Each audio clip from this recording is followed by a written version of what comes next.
Okay, so half-life. Half-life is important in nuclear decay because half-life is the time it takes for half of the sample to decay. And we've got these equations for it because half-life is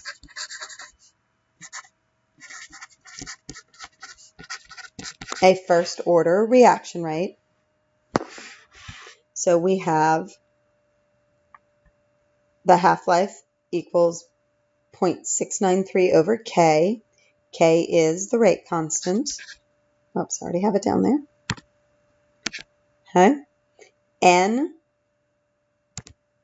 is the concentration of the nucleotide at time t,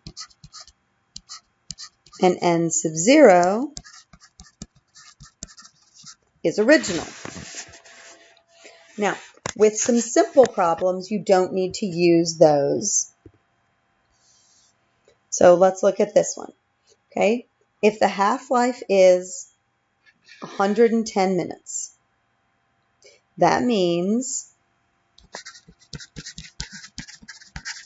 half of the sample decays every 110 minutes.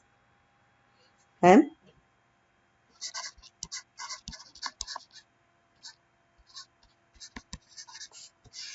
So when 0 half-lives have gone by, 0 time, which will be in minutes for this, has gone by, and the amount would be 400 milligrams, or all of it. Okay?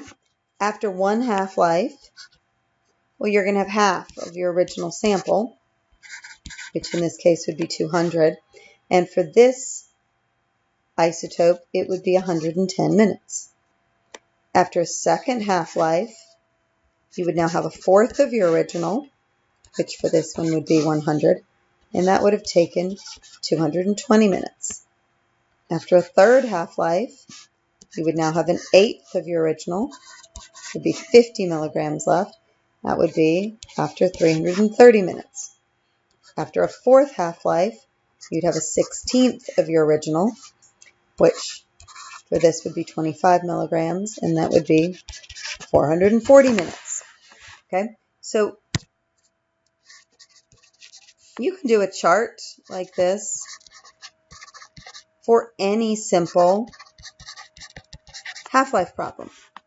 But to answer this question, we need to know from 8 a.m. to 3:20 p.m. how many minutes have gone by. Okay, so lots of different ways to do that. I'm going to go brute force, old-fashioned, count it up way. All right, so I've got 1, 2, 3, 4, 5, 6, 7 hours. And then it goes to 3:20, and so I've got 20 minutes. All right, well, 7 hours. No, that would be 420 minutes. So I've got 440 minutes have gone by. So I know that I am dealing with this line. So how many milligrams are still active would be 25 milligrams. Okay, now if you are using the kinetics equations, we've got some examples here. If we have a half-life of 12.8 days, well, our half-life is 0.693 over K. Well, we want to solve for K. So K is 0.693 over T1 half. So it's 0.693 over 12.8 days.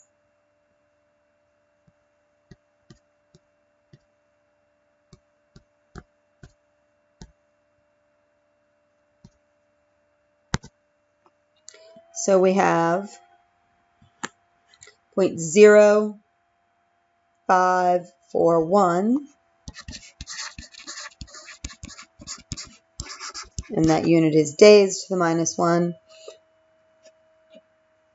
And if we needed to, we could convert it to seconds to the minus 1.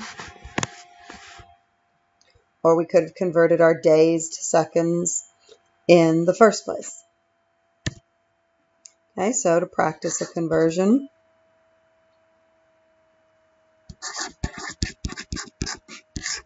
that would be days on the bottom, days to minutes, minutes to seconds. Okay, in one day. Oh, yeah, I'm going to have to go to hours, because I don't know this. All right, so days to hours, hours to minutes, minutes to seconds. All right, 1 minute is 60 seconds. 1 hour is 60 minutes. 1 day is 24 hours. All right, let's slide this over here. So I want to divide by 24, divide by 60, divide by 60. So now I have 6.27 times 10, 6.27 times 10 to the minus 7 if I want my unit to be reciprocal seconds. Okay? So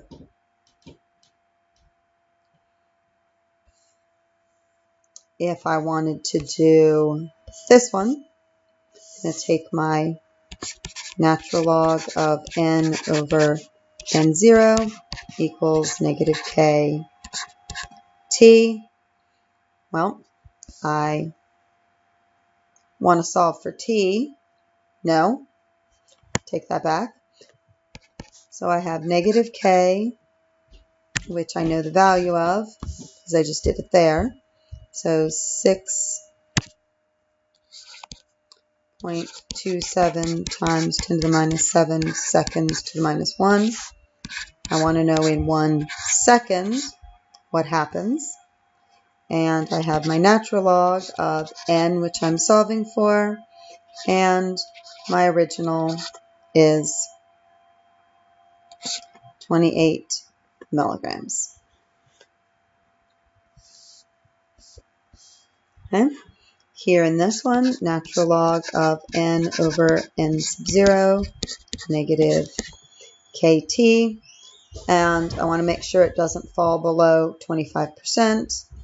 So that means I'm taking the natural log of 0.25, and I could use my k in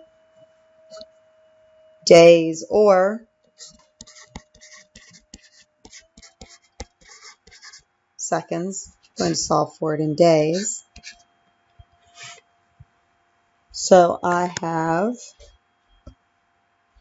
the natural log of 0.25,